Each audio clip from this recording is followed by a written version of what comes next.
نے جھوٹ کہا، تو نے علم اس لیے سیکھا کہ لوگ تجھے عالم کہیں، اور قرآن اس لیے پڑھ کر سنایا کہ لوگ تجھے قاری کہیں، سو وہ تو کہا جا چکا۔ پھر حکم ہوگا کہ اس قاری کو، اس عالم کو منہ کے بل گھسیٹ کر جہنم میں ڈال دیا جائے، تو بستغفر۔ اس کے بعد ایک تیسرا آدمی لایا جائے گا جسے دنیا میں فراغی اور ہر طرح کی دولت سے اللہ تعالیٰ نے نوازا تھا۔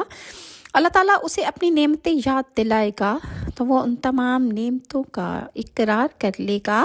پھر اللہ تعالیٰ سوال کریں گے کہ ان نعمتوں کو پا کر تو نے کیا نیک کام کیے؟ وہ جواب میں کہے گا، یا اللہ، میں نے تیری راہ میں ان تمام جگہوں پر مال خرچ کیا جہاں تجھے مال خرچ کرنا پسند تھا۔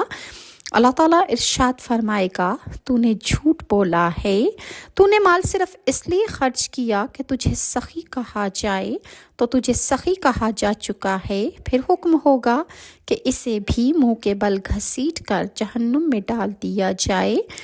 اس کے بعد 1000 آدمیوں میں سے 999 آدمی جہنم میں جائیں گے، اور جہنم میں سب سے زیادہ تعداد یاجوج ماجوج کی ہوگی۔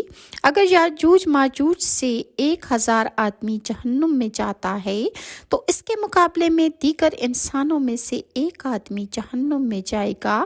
لہٰذا آگ کی جماعت کا ذکر میں نبی کریم صلی اللہ علیہ وآلہ وسلم نے ارشاد فرمایا کہ سورہ کہف کی آیت نمبر 94 تا 98 میں ارشاد خداوندی ہے، انہوں نے کہا کہ اے ذوالقرنین، بے شک یاجوج اور ماجوج اس سرزمین میں فساد کرنے والے ہیں، تو کیا ہم تیرے لیے کچھ آمدنی طے کر دیں اس شرط پر کہ تو ہمارے درمیان اور ان یاجوج ماجوج کے درمیان ایک دیوار تعمیر کر دے۔ ذوالقرنین نے کہا کہ جن چیزوں میں میرے رب نے مجھے اقتدار بخشا ہے وہ بہترین ہے، اس لیے تم قوت کے ساتھ میری مدد کرو کہ میں تمہارے درمیان اور ان قوم یعنی یاجوج ماجوج کے درمیان ایک موٹی دیوار تعمیر کر دوں۔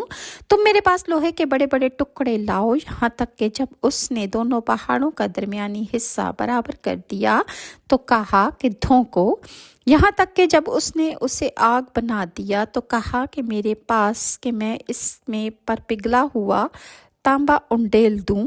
پس نہ تو ان میں سے اس دیوار کے اوپر چڑھنے کی طاقت تھی اور نہ اس میں وہ سوراخ کر سکتے تھے۔ کہنے لگے کہ یہ صرف میرے رب کی مہربانی ہے،